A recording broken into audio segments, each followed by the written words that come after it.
de l'autorisation de sortie de Nicolas Kazadi, en passant par ses communiqués du garde des Sceaux Constant Moutamba, ordonnant à la justice, ordonnant, voulais-je dire, à l'inspecteur général de la police judiciaire, au détriment du procureur après la Cour de cassation, d'ouvrir des enquêtes concernant ces prétendus détournements au Sénat de la République démocratique du Congo, cette chambre haute faisant allusion au bureau sortant dirigé à l'époque par Modeste Abati. Ces sujets concernant les détournements dans notre pays, ça continue, ça cause préjudice certainement sur les développements, mais aussi sur les fonctionnements de l'État congolais. Pour ces derniers numéros de la semaine de votre émission Interface, à toutes et à tous, bonsoir et bienvenue pour répondre à toutes ces questions posées concernant l'autorisation de Nicolas Kazadi, lui qui est accusé concernant la gestion, les détournements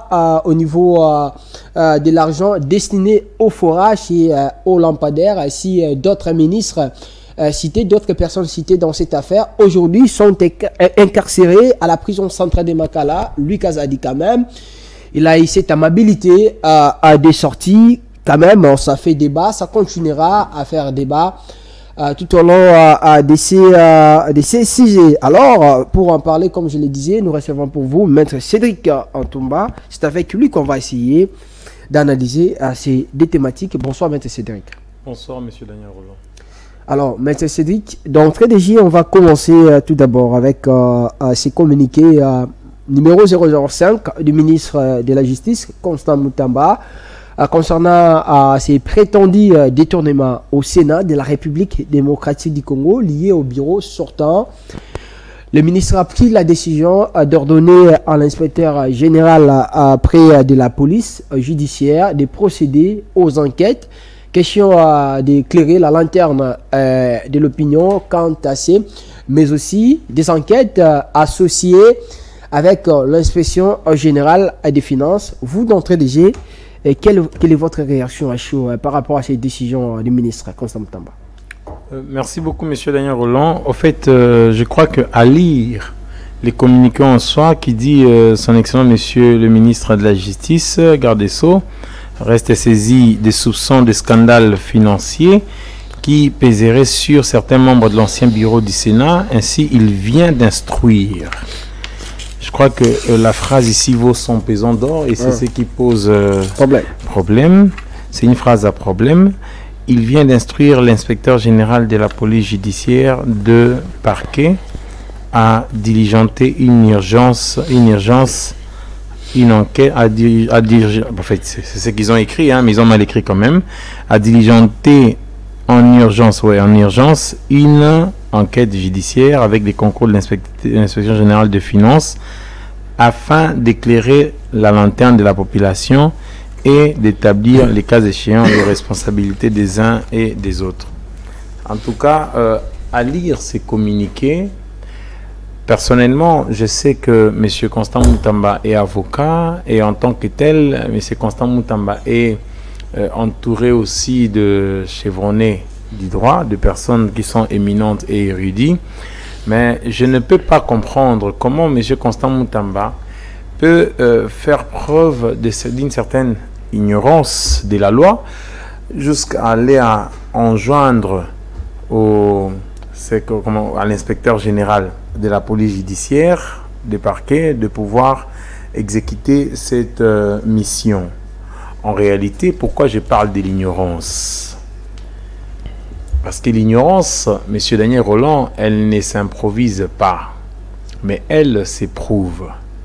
Et pour ma part, j'estime qu'il a agi avec une ignorance criante en ce sens qu'il fallait seulement lire l'article 70 de la loi du 11 avril 2013 portant fonctionnement, organisation, fonctionnement et compétences des juridictions de l'ordre judiciaire pour s'en convaincre et s'en rendre mieux compte. Cet article 70 dispose ceci, que les officiers du ministère public sont placés sous l'autorité du ministre de la Justice, du ministre ayant la justice dans ses attributions. Mais quand la loi place les officiers du ministère public sous l'autorité du ministre de la Justice, cette loi ne s'est pas seulement limitée là. Elle est partie plus loin pour démontrer la manière dont le ministre de la Justice va exercer ses pouvoirs d'injonction sur le parquet. De telle sorte que faire autre chose serait non seulement une violation de la loi, mais aussi dénoterait une certaine ignorance, n'est-ce pas, de la loi. La loi dit, M. Daniel Rolland, que celui-ci, ça veut dire le ministre de la Justice, dispose d'un pouvoir d'injonction sur le parquet et il l'exerce en saisissant le procureur général près la Cour de cassation ou le procureur général près les cours d'appel selon les cas. Ça veut justement dire que lorsque il y a une mission qui consiste à enquêter sur le fait infractionnel, le ministre de la Justice n'a pas à enjoindre directement une personne autre que celle citée dans l'article 70 de la loi du 11 avril 2013, plutôt que de ne saisir que celle-là, c'est-à-dire les personnes qui sont bien énumérées. Puisqu'il se pourrait qu'il puisse aussi un jour enjoindre au procureur de la République. Parce que ici, nous sommes dans le droit administratif judiciaire. Ça veut dire qu'il y a certains actes à prendre et il y a certains actes qui doivent normalement provenir de certaines autorités et certaines injonctions qui doivent aussi être données à certaines autres autorités. Il n'est pas en réalité de bon droit de pouvoir enjoindre, par exemple, le procureur de la République, parce qu'il n'est pas cité dans l'article 70, encore moins enjoindre les officiers de police judiciaire. Même à tous les moins, enjoindre aussi l'inspecteur général. Pourquoi j'ai dit ça, M. Daniel Rolland? En cette matière, le principe d'après lequel qui paie le plus, paie le moins, est inopérant. Parce que, inopérant pourquoi? Parce qu'il est des principes en droit, ubi lex noluit taquit. Là où la loi n'a dit mot, il faut se taire. Et là où la loi n'a pas non plus distingué, on ne distingue pas non plus. Ça veut dire, lorsque la loi dans l'énumération de personnes à enjoindre ou à recevoir l'injonction du ministre de la Justice pour enquêter sur des faits infractionnels, le ministre de la Justice, quand il saisit directement l'inspecteur général, n'est-ce pas, ou il saisit directement l'inspecteur général de la police judiciaire, cette saisine est fondée sur quoi? Parce que, à mon humble avis, lorsque je lis l'article, M. Daniel Rolland, bien entendu, de l'ordonnance numéro 78-289 du 3 juillet 1978 portant attribution de la police judiciaire, n'est-ce pas, attribution des officiers et agents de la police judiciaire, cet article ne place pas, l'article 33, ne place pas les officiers de police judiciaire ou les agents de police judiciaire sous l'autorité directe du ministre de la Justice. Cet article place les officiers, n'est-ce pas, de police judiciaire sous l'autorité du procureur de la République pour les tribunaux des grandes instances. C'est celui-là qui a compétence de les habiliter, n'est-ce pas? Et il peut aussi, n'est-ce pas, c'est les côtés comme bon les semble, parce qu'il y a l'habilitation qui leur donne pour devenir OPJ. En même temps, cet article précise ceci, M. Daniel Rolland, les officiers de police judiciaire peuvent effectuer les enquêtes préliminaires. Que vous soyez inspecteur général de police judiciaire ou quiconque, ce que vous faites dans le cadre d'une mission, n'est-ce pas, de découverte des faits infractionnels, c'est une mission qui s'exerce dans l'enquête préliminaire. C'est une enquête préliminaire. Mais la loi dit que ces enquêtes-là peuvent être effectuées, n'est-ce pas, que soit d'office par la police judiciaire, soit sur instruction. Mais la loi précise l'instruction d'effectuer une enquête, n'est-ce pas, au cours d'une mission, entre guillemets, pour découvrir le fait des détournements, viendrait de qui? La loi dit, cette enquête préliminaire peut se faire soit d'office, soit sur instruction du ministre, sur instruction de l'officier du ministère public, ou la plainte ou la dénonciation d'un justiciable. Vous voyez que la loi a précisé, n'est-ce pas, comment l'enquête préliminaire peut se faire Et elle peut se faire sur instruction de qui? Au nombre de personnes citées par l'article 33 de l'ordonnance de 1978, le ministre de la Justice n'y est. Le ministre de la Justice ne figure pas. Est-ce que devrions-nous dire que parce que l'article 1er, je crois bien, non, 3, dispose de la même ordonnance, dispose que dans l'exercice de ses attributions, la police judiciaire est placée dans le ressort de chaque tribunal de grande instance sous la direction de chaque cour d'appel ou sous la direction du procureur général et du procureur de la République ou dans les ressorts de la cour d'appel sous la direction du procureur général. Devrions-nous penser que dans les cas d'espèce, puisque l'officier de police judiciaire est placé sous l'autorité du ministère public, lequel à son tour est aussi sous l'autorité du ministre de la Justice, n'est-ce pas? Devrions-nous penser qu'il peut avoir une injonction venant du ministre de la Justice? Moi, je pense que penser ainsi, messieurs Daniel Roland, ce serait une entorse.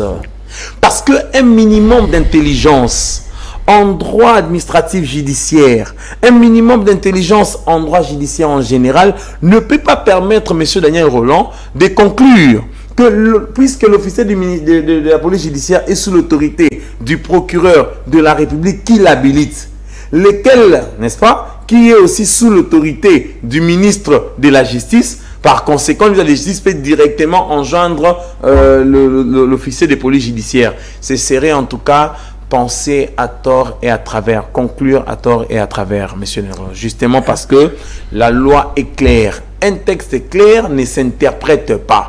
Même quelqu'un qui a fait la communication, quelqu'un qui a fait même je dirais, la biochimie, il n'est même pas universitaire, il se limite même en 6e année des humanités, ne peut en aucune manière prêter sujet à caution sur ces dispositions. Donc, monsieur Daniel Roland, le ministre de la Justice, avec des très belles initiatives qu'il prend, en tout cas, vous savez, en droit, prendre une bonne initiative, monsieur Daniel Roland, relève du fond.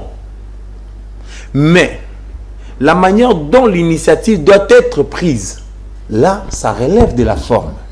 Ça veut dire que je peux, bien entendu, enjoindre à une autorité de pouvoir enquêter sur des faits infractionnels.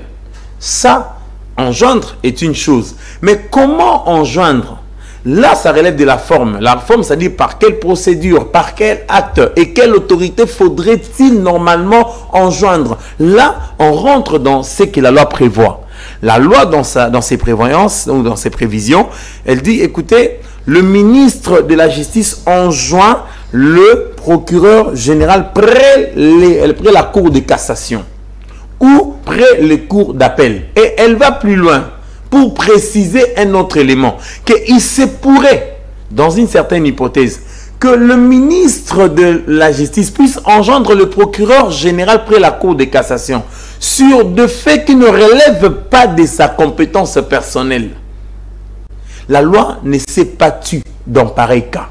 La loi a dit, si le procureur général près la cour de cassation est saisi sur injonction du ministre de la Justice pour des faits qui ne relèvent pas de sa compétence, ces derniers, c'est-à-dire le procureur général près la cour de cassation, va enjoindre à son tour, va instruire le procureur général, soit près la cour d'appel, ou le procureur général soit près la cour d'appel, ou le procureur de la République, pour se faire, selon que le fait relève de sa compétence. Voyez-vous? Alors, à plus forte raison, dans l'hypothèse où le ministre veut assez que l'on enquête sur le fait de détournement du Sénat. Vous savez bien, monsieur Daniel Roland, que quand on parle du Sénat, c'est une institution politique. Ça suppose qu'au Sénat, il y a qui là-bas? Il y a le sénateur et le bureau. Nonobstant le fait qu'il y ait aussi des administratifs du Sénat. Mais quand on parle de détournement qu'il y a eu sous la législature, n'est-ce pas, passée, ça suppose que le détournement-là a été commis par qui? Par des sénateurs. C'est-à-dire que le membre du bureau du Sénat qui ont les fonctionnements du Sénat en leurs attributions, c'est eux, n'est-ce pas, monsieur Daniel Roland, qui passent des écritures Alors, lorsqu'il y a détournement, d'abord, le sénateur relève de la compétence personnelle, M. Daniel Roland, de qui? De la compétence personnelle du parquet général près la Cour de cassation. Alors, comment comprendre que l'inspecteur général l'inspecteur général de la police judiciaire puisse enquêter sur des faits, n'est-ce pas, commis par des personnes qui échappent à sa compétence? Soyons sérieux. Comment va-t-il instruire? Parce que déjà, naturellement, il est incompétent. Je donne un exemple. Monsieur Daniel Roland, il se pourrait que l'inspecteur général qui va enquêter sur base de l'instruction lui donnée par le procureur, par le ministre, il va entendre sur PV un sénateur. Il va entendre sur PV M. Bati Lukwebo, qui était président du bureau, n'est-ce pas, du Sénat sous la législature passée. Mais M. Bati Lukwebo lui dit, monsieur, vous êtes incompétent de m'entendre. Parce que je relève de la compétence de la Cour de cassation. Et cette compétence-là ne me vient pas, n'est-ce pas, n'est pas attribuée par la Cour de cassation, ne met pas, en fait, je n'en bénéficie pas au travers le ministre de la Justice qui vous a enjoint d'instruire sur ces faits, mais du fait de la loi. Et donc, le communiqué du ministre ne peut pas violer la loi, M. Daniel Roland. Et vous verrez maintenant que l'inspecteur général de la police judiciaire serait buté un problème de compétences. Parce que le procureur général ne peut pas, sur instruction du ministre, demander à l'inspecteur général de la police judiciaire d'enquêter sur ces faits parce qu'il est compétent. Non, les compétences en la matière, M. Daniel Roland, sont d'attribution. Et donc, sur base de ces communiqués-là, en tenant compte de l'article 70 de la loi organique du 11 avril 2013, de l'article 33 de l'ordonnance, n'est-ce pas, du 3 juillet 1978 sur les attributions des agents de police judiciaire, en aucune manière, le ministre pouvait enjoindre l'inspecteur judiciaire. Et même alors, puisqu'il en est le cas, M. Daniel Roland, le ministre de la Justice ne peut pas déroger à l'incompétence qui frappe l'inspecteur général, n'est-ce pas, de la police judiciaire.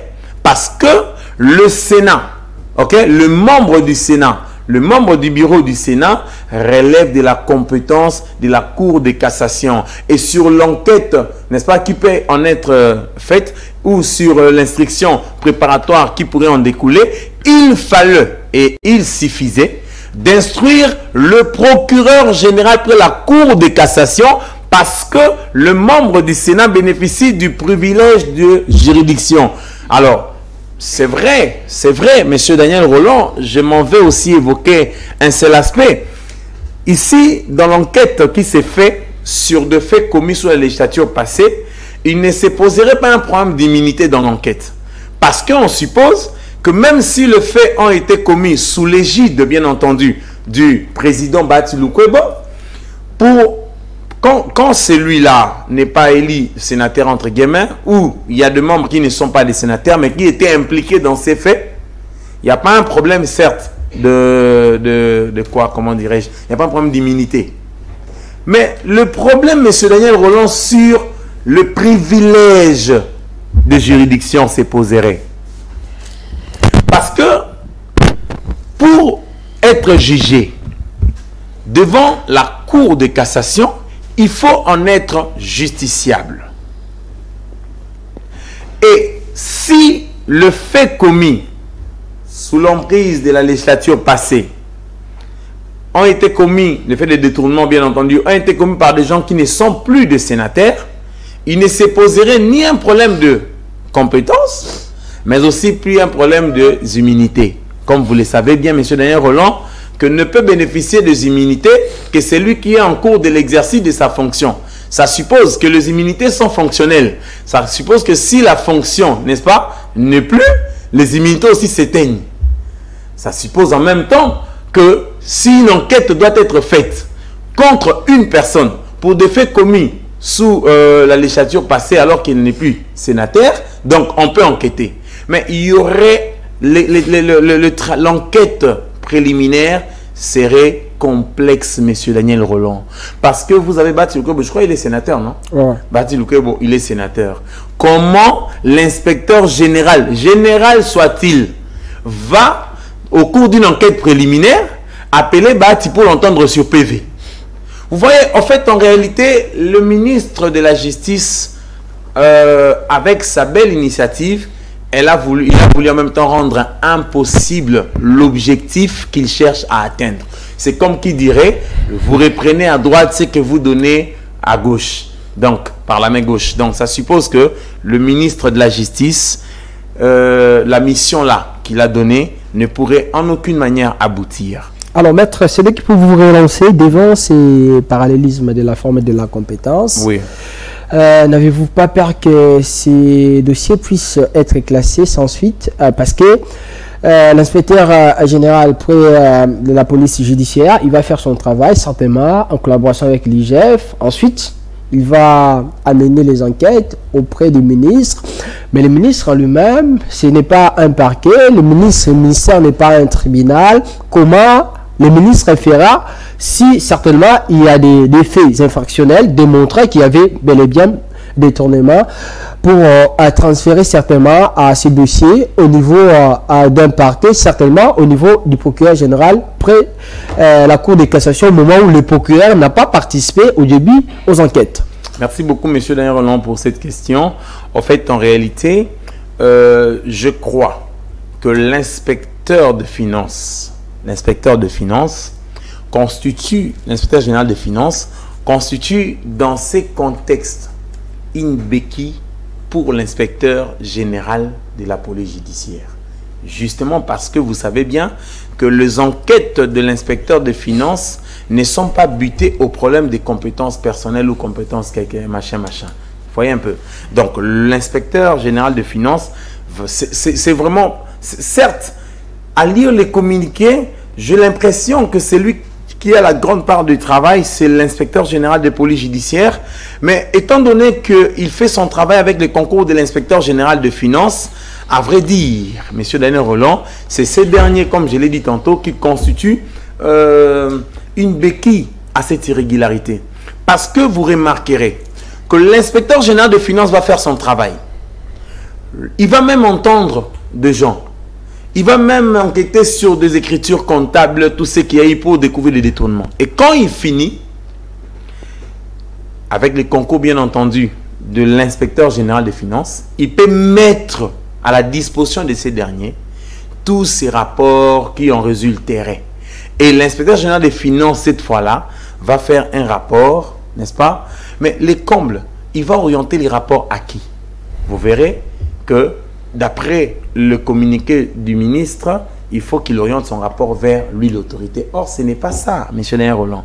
Le ministre est tellement à la superstructure que l'inspecteur général soit-il, de la police judiciaire est à l'infrastructure. Même pas à la structure, mais à l'infrastructure.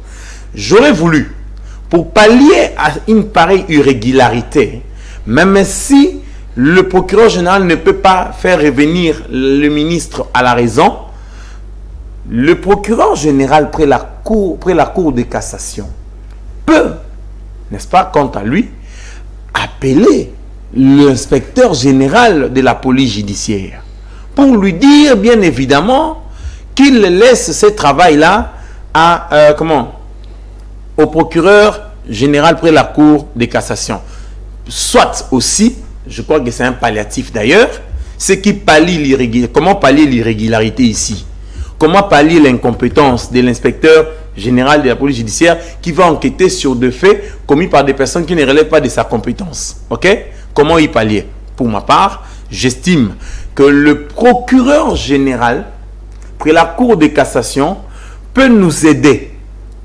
Comment nous aider? Il peut, dans le cadre du renforcement, n'est-ce pas, des enquêtes demandées par le ministre de la Justice, instruire l'un avocats généraux du parquet général pour la Cour de cassation afin de se rallier à l'inspecteur général de finances ainsi qu'à l'inspecteur général, n'est-ce pas, de la police judiciaire. Alors cette fois-là, la masse de travail, le gros du travail sera effectué par l'avocat général. Et quand l'inspecteur de finances et tout autre, vous verrez, quand l'avocat général effectue le travail en concours, monsieur Daniel Rolland, avec l'inspecteur général des finances, même avec l'inspecteur, n'est-ce pas, général de la police judiciaire, l'inspecteur de la police judiciaire devient justement, il n'aura pas un poids considérable.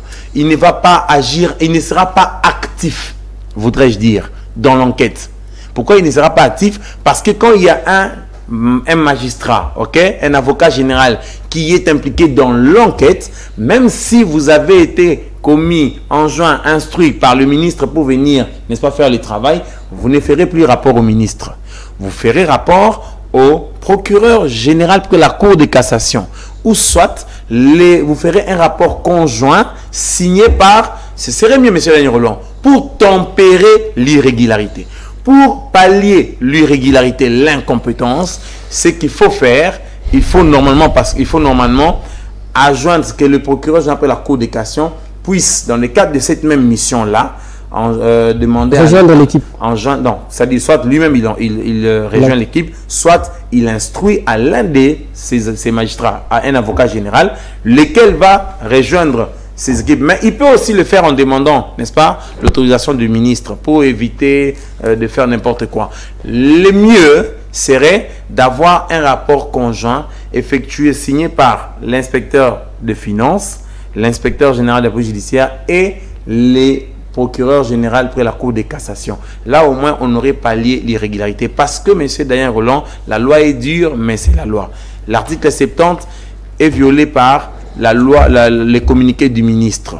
L'article 33, bien entendu, est violé par les communiqués du ministre. L'inspecteur général de la police judiciaire, soit-il, ne peut pas interagir directement avec le ministre qu'avec le magistrat sous l'autorité desquels il exerce la fonction. Est-ce qu'il ne fallait pas que le ministre puisse laisser donner la primaire à l'inspecteur général des finances, des excès, de faire ses enquêtes comme d'habitude, et puis à la fin, certainement, l'IGF puisse les déposer au niveau du procureur général près de la Cour de cassation, au lieu de mélanger, de faire des méli-mélo comme ça pour essayer un peu de compliquer les choses? Merci, monsieur Daniel Rolland. En fait, il y a un problème qui se pose aussi avec l'IGF. Pourquoi j'ai dit un problème qui se pose? Sous les mandats passés, l'IGF a enquêté dans plusieurs cas de détournement. Monsieur Daniel Rolland, seul. Il se trouve que plusieurs enquêtes que fait l'IGF, ce sont des enquêtes administratives, monsieur Daniel Rolland. Ce ne sont pas des enquêtes, n'est-ce pas, judiciaires. Même si, à quelque égard près, on croit que l'IGF, n'est-ce pas, il peut avoir la casquette d'un agent de police judiciaire ou d'un officier de police judiciaire. Il faut un peu mieux fouiner là-dessus. Mais l'évidence de toutes les enquêtes faites par l'IGF qui ont traduit une certaine, ou qui s'expliquaient par un certain détournement dans le dossier, n'ont jamais abouti, n'est-ce pas, à une condamnation quelconque. Alors je me pose une question. Est-ce que les enquêtes sont mal faites? Est-ce que l'IGF, n'est-ce pas, la manière dont il fait ses enquêtes d'un point de vue administratif, il ne parvient pas vraiment à bien peaufiner ses enquêtes? Je crois qu'au regard de dossiers qu'il a traités par le passé, même s'il a essayé par ses contrôles a priori à bloquer certains dossiers dans le cas des détournements, mais comme il n'y a pas un aboutissement heureux de plusieurs de ces dossiers, n'est-ce pas, sous peu là, je crois qu'il vous souviendra que l'IGF avait bloqué plusieurs comptes de gens dans des banques sous prétexte qu'il détournait le fonds de l'État. Vous vous rappelez, non? On a eu à entendre, il a même déposé les dossiers au parquet général après la cour d'appel de Kinshasa, Gombe. Mais ces dossiers se sont soldés à quoi? Les gens contre qui l'IGF estimait qu'il détournait le fonds de l'État, M. Daniel Rolland, ce sont ces mêmes personnes qui ont bénéficié, par exemple, de main levée des gels des comptes. Alors, si le parquet, n'est-ce pas, ordonne la main levée du gel des comptes, pour lesquels l'IGF avait demandé, bien entendu, le gel, ça pose déjà problème. Ok, monsieur Daniel Roland? C'est ainsi qu'il est toujours mieux qu'une autorité judiciaire puisse être impliquée dans le dossier, dans les enquêtes administratives qu'oriente ou qu'instruise l'UGF. Et aussi, il est toujours mieux que lorsqu'un magistrat fait son rapport, n'est-ce pas? Un rapport fait par un magistrat n'est pas un rapport administratif, c'est un rapport judiciaire, monsieur Daniel Roland. Et donc, pour ma part, j'estime qu'il aurait été mieux que les ministres de la Justice puissent enjoindre, n'est-ce pas, au procureur près la Cour de cassation, avec les concours, bien entendu, de l'inspecteur, n'est-ce pas, général de finances, d'orienter des enquêtes dans les cadres de cette mission-là pour découvrir des dossiers s'il y a détournement ou pas. Ça aurait été mieux. Plutôt que de laisser l'IGF seul. En tout cas, ça aurait été mieux qu'il fasse le travail en concours avec les autorités judiciaires. Et aussi, je vous ai révélé, sous peu là, il y a eu de clameurs publiques, détournement à l'EPST. Tony Mwaba, ainsi de suite. Tony Mwaba, les agents de l'EPST, plusieurs soupçons de détournement. Et c'était vraiment un duel entre l'IGF et le ministère de l'EPST. Et ça s'est soldé à quoi? Voyez-vous, monsieur Daniel Roland? Sans suite. Donc, ça veut dire que je préfère qu'il fasse le travail, n'est-ce pas, comme le ministre l'a demandé, mais j'avoue qu'il n'y a personne qui peut, en ces moments, attaquer en nullité, n'est-ce pas, les communiqués à effet décisoire du ministre de la Justice. Alors, sommes-nous pas devant une méconfiance remarquable au niveau de la justice? Le ministre certainement s'est dit, au vu des actes posés dans le passé, il fallait certainement aller vers une autre structure judiciaire congolaise pour un peu travailler avec beaucoup de sérénité, au lieu de laisser la primaire à l'IGF, au lieu de laisser la primaire au procureur après la Cour de cassation. On a vu ce qui s'est passé avec Nicolas Kazadi. Le ministre avait pris un communiqué pour que Nicolas puisse rester et le procureur a autorisé qu'il puisse partir pour des soins. Et cela peut être un élément qui a motivé le ministre de se dire en tout moment que je peux donner au procureur, voulais-je dire, après la Cour de cassation ou à l'IGF, j'aurais pas certainement des résultats escomptés. Il fallait que je donne ça à une autre structure judiciaire pour qu'on puisse obtenir gain de cause plutôt. En fait, monsieur Daniel Roland, l'illégalité ne fait pas droit. Ça veut dire, peu importe les émotions que vous éprouvez dans le cadre d'un dossier judiciaire, peu importe la passion que le ministre peut avoir sur l'aboutissement heureux d'un dossier judiciaire, la loi reste loi. Et le ministre doit respecter la loi. Voyez-vous, monsieur Daniel Roland, à moins qu'il y ait changement, n'est-ce pas? À moins qu'il y ait changement d'un texte légal en la matière. Mais si nous avons seulement cette loi de 2011, si nous avons, monsieur Daniel Roland, seulement cette loi de l'ordonnance de 1978, je crois à suffisance de conviction que le ministre de la Justice ne pouvait qu'enjoindre le procureur général près la Cour de cassation. À ce sujet, comme vous venez même de le relever, vous me dites, écoutez, ce n'est pas une méfiance parce qu'il attendait un aboutissement heureux du dossier pour lequel le procureur général était saisi au sujet de Nicolas Kazadi. Alors du coup, il a vu Nicolas être autorisé de sortir par le même procureur. Alors ça dénote une certaine méfiance. Oui, la question est bien posée. Elle tombe à pic, elle tombe à bon point. Mais la considération que j'ai de la chose, c'est que cela ne peut pas déboucher à l'illégalité. Cela ne peut pas permettre au ministre de prendre des décisions dans l'illégalité.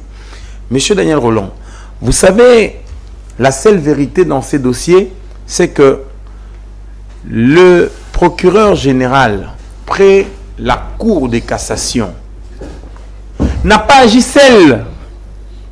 Est-ce que le procureur général, lorsqu'il a autorisé à Nicolas Kazadi de sortir, il l'a fait Muntu proprio. Non. Il vous souviendra, vous auriez peut-être entendu que lorsque le procureur général près la Cour de cassation a demandé à l'Assemblée nationale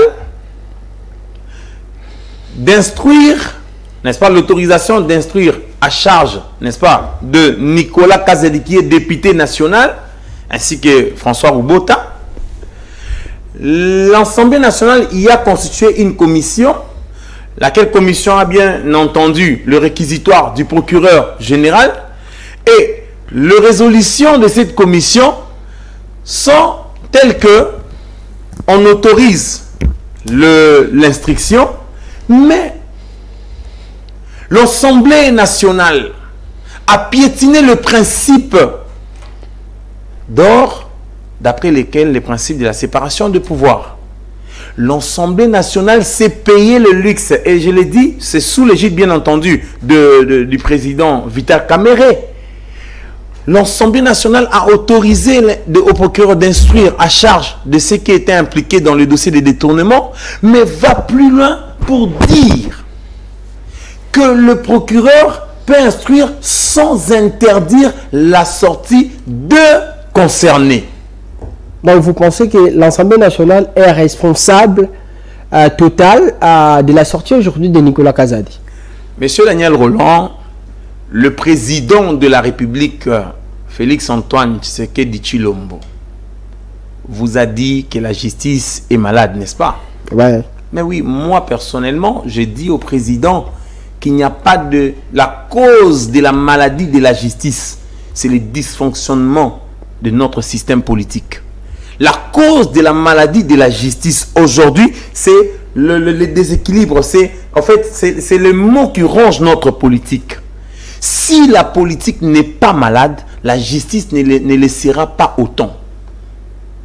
Parce que vous avez un procureur qui arrête, qui veut instruire, qui veut agir. Mais vous voyez quelqu'un dire, un politicien qui donne une injonction, qui instruit au procureur, qui fait des interférences. Parce que comment comprendre que comment comprendre que le procureur qui sollicite l'autorisation d'instruire à charge de ceux qui étaient impliqués puisse, par la décision, par la résolution de l'Assemblée nationale, avoir, c'est une injonction, c'est-à-dire être soumis, excusez-moi, à l'injonction de l'Assemblée nationale qui dit: vous pouvez instruire à charge des accusés, mais vous ne pouvez pas les interdire de sortir. Alors, lorsque l'interdiction de sortir, c'est comme si l'Assemblée nationale devient l'organe qui gère non seulement le député, mais aussi l'organe qui gère le fait pour lequel ces députés peuvent être poursuivis. De telle sorte que, lorsqu'on veut leur interdire de sortir, l'Assemblée nationale peut s'y opposer. Alors, qu'adviendrait-il? Regardez maintenant le mal de notre politique. Regarde là où la maladie, n'est-ce pas, de notre politique réside. Si le procureur général près la Cour de cassation refuse d'exécuter l'injonction de l'Assemblée nationale qui interdit au procureur de ne pas interdire au concerné, à Nicolas Kazadi, de sortir du pays. Si le procureur ne l'exécute pas ainsi, à la fin de son instruction, lorsque ce procureur aura abouti à un tel résultat que Nicolas Kazadi est impliqué dans l'enrichissement illicite, dans le détournement, dans les prévarications et autres, ce procureur doit venir, conformément à la loi sur la Cour de cassation, M. Daniel Roland, et même conformément à la Constitution, ce procureur doit aller à l'Assemblée nationale solliciter M. Daniel Roland l'autorisation de poursuite.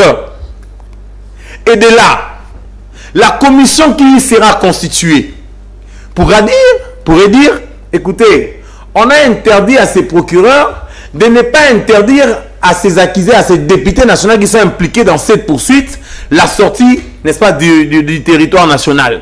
Alors, comme il n'a pas obtempéré, nous n'allons pas non plus ordonner l'autorisation, c'est-à-dire autoriser nous n'allons pas non plus, nous n'allons pas non plus autoriser à ces procureurs généraux pour la Cour de cassation la poursuite qu'ils sollicitent. Et pas d'autorisation de poursuite, pas de condamnation, pas de répression de l'infraction. Ça veut dire que le procureur qui doit venir, M. Daniel Rolland, solliciter cette poursuite, il se voit maintenant empêché, il se voit en tout cas, il a les mains liées.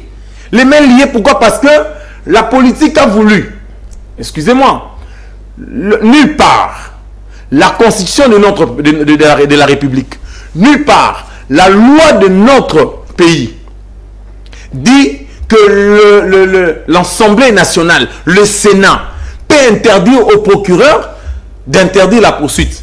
Non. D'abord, M. Daniel Rolland, l'interdiction de poursuite prise à l'issue d'une enquête judiciaire n'est pas une mesure administrative, encore moins politique. C'est une mesure judiciaire.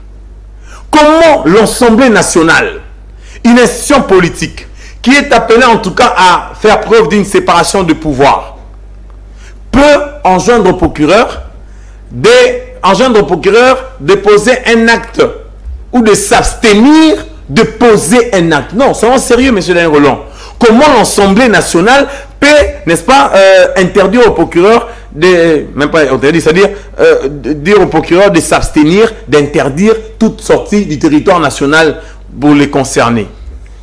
Je vous dis une chose, même l'article 70 dont je venais de vous lire, l'article 70 ici de la loi du 11 avril 2013, je peux vous la lire pour entendre ce que la loi dit. Excusez-moi. Oui. Écoutez, à la fin, hein, au-delà de toutes les injonctions que le ministre de la Justice peut donner au procureur général près la Cour de cassation, aux procureurs généraux près les cours d'appel, la loi finit par dire que, ok, excusez-moi, la loi finit par dire, les officiers du ministère public ayant la justice, tout ça, la loi dit, le ministre de la Justice exerce son pouvoir d'injonction en saisissant le procureur général près la Cour de cassation, près les cours d'appel, selon les cas. La loi dit, sans avoir à interférer dans la conduite de l'action publique.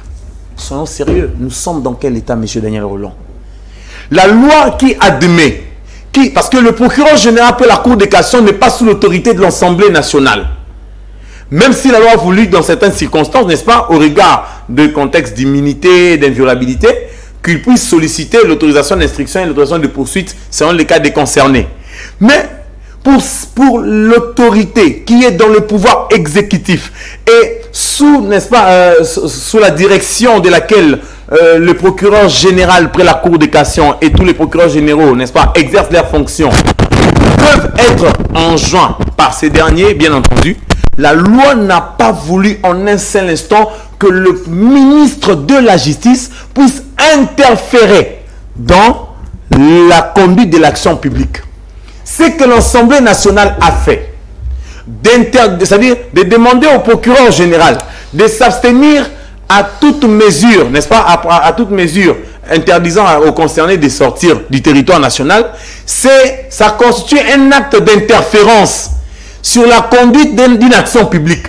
Parce que lorsque le procureur a refusé, n'est-ce pas, à Nicolas Kazadi, à tous les concernés de quitter le territoire national, c'est parce que le procureur a estimé à l'issue d'une instruction préparatoire sur les infractions commises que les infractions étaient tellement graves qu'ils ne peuvent pas sortir. Et sortir du pays, en tout cas, va, je dirais, ça va de plus en plus rendre fragiliser, rendre inefficace ou fragiliser l'action publique. Parce que l'action publique devra être, n'est-ce pas, exercée contre le concerné et la responsabilité pénale, M. Daniel Rolland, est une responsabilité personnelle, n'est-ce pas? Et non une responsabilité collective, parce que la loi dit que la responsabilité pénale est individuelle. Et donc, l'Assemblée nationale a posé un acte qui a fragilisé, bien entendu, l'instruction préparatoire. Je m'en vais pour conclure, M. Daniel Rolland, que, comme je vous disais, que la sortie, on ne peut pas en vouloir au procureur général près la Cour de cassation. Parce que la sortie du territoire national a été interdite aux concernés par le procureur général près la Cour de cassation. Et s'ils sont sortis du territoire national, c'est parce que l'Assemblée nationale, lorsqu'il a autorisé au procureur d'instruire à charge des concernés, a aussi fait assortir cette autorisation d'une autre mesure, celle de ne pas interdire à ces gens-là de sortir. Et je vous ai dit que si les procureurs essayaient de résister contre cette manière d'interférer à une instruction judiciaire, à la conduite de l'action publique, le procureur n'aurait pas aussi abouti ou ne va pas aboutir avec cette procédure-là. Pourquoi? Parce qu'il a le main lié. Il doit encore, M. Daniel Rolland, revenir à l'Assemblée nationale lorsqu'il aura fini son instruction pour solliciter l'autorisation de poursuite de François Roubota et de Nicolas Kazadi.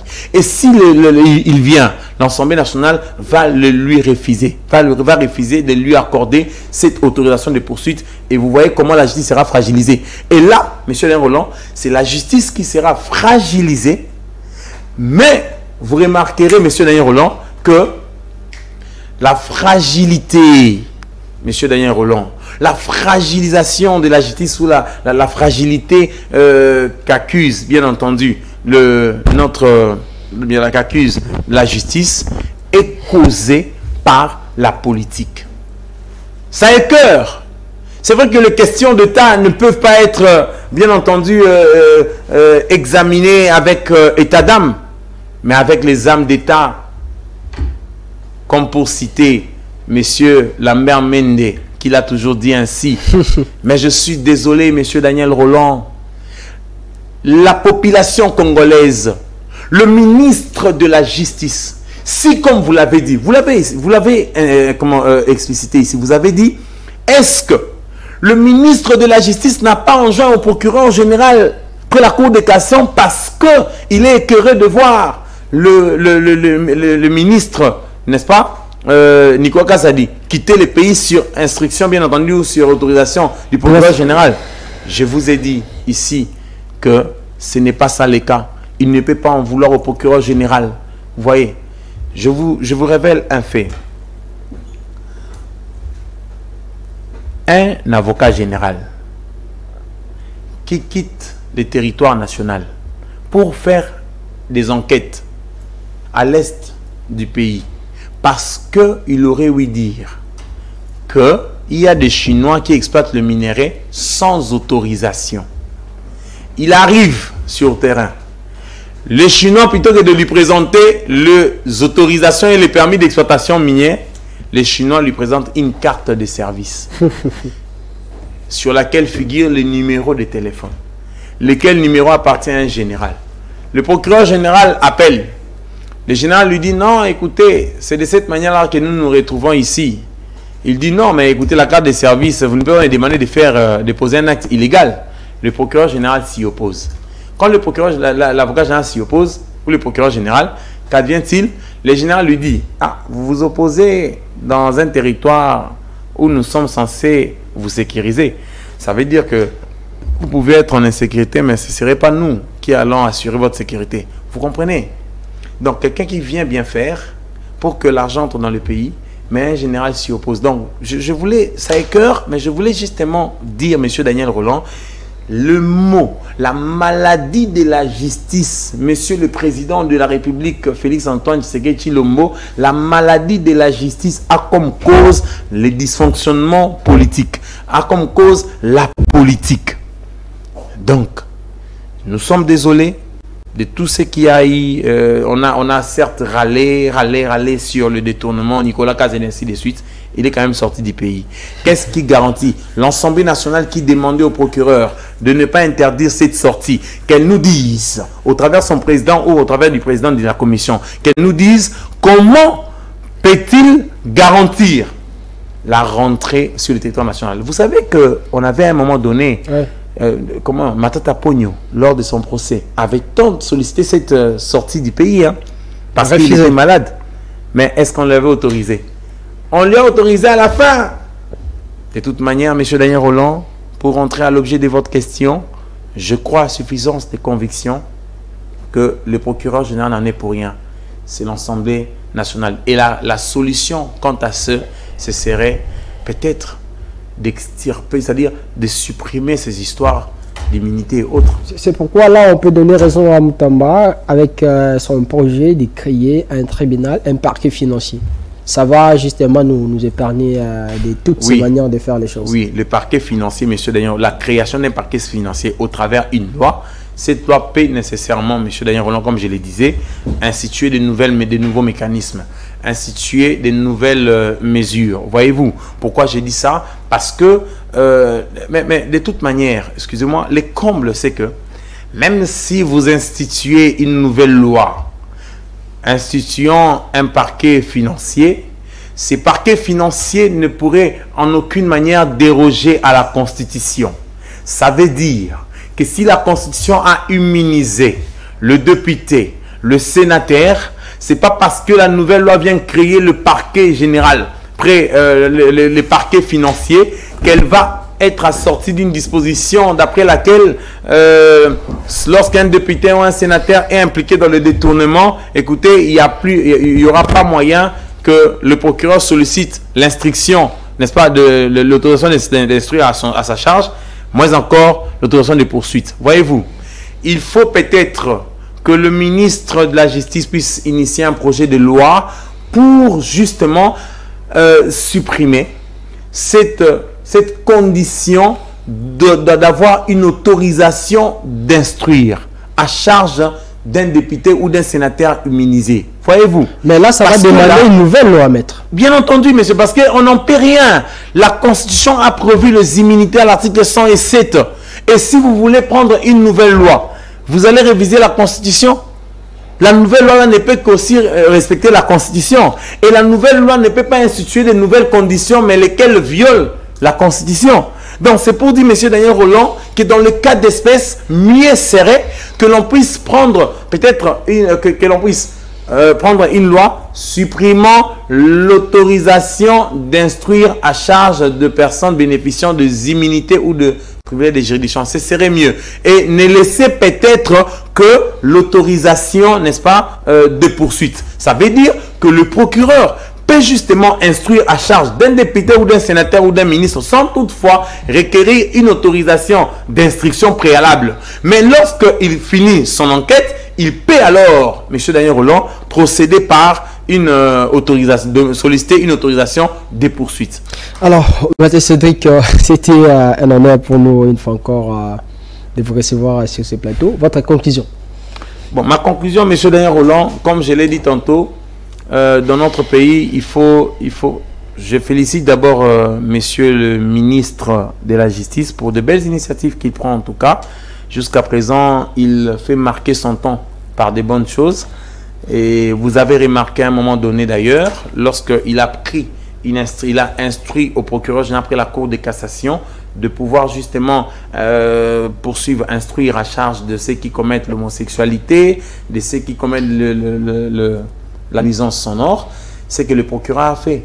Le procureur sait qu'il y a des personnes qui ne relèvent pas de sa compétence. Le procureur a en son tour instruit au procureur général auprès des cours d'appel, ainsi de suite, pour rechercher des infractions irrélatives. Bref, M. Daniel Rolland, il faut que dans notre État, et sous cette nouvelle législature, sous ces nouveaux mandats, que le président de la République puisse marquer son temps dans les biens et non dans le favoritisme de certaines personnes qui, impliquées dans le détournement, vont sortir du pays comme bon leur semble.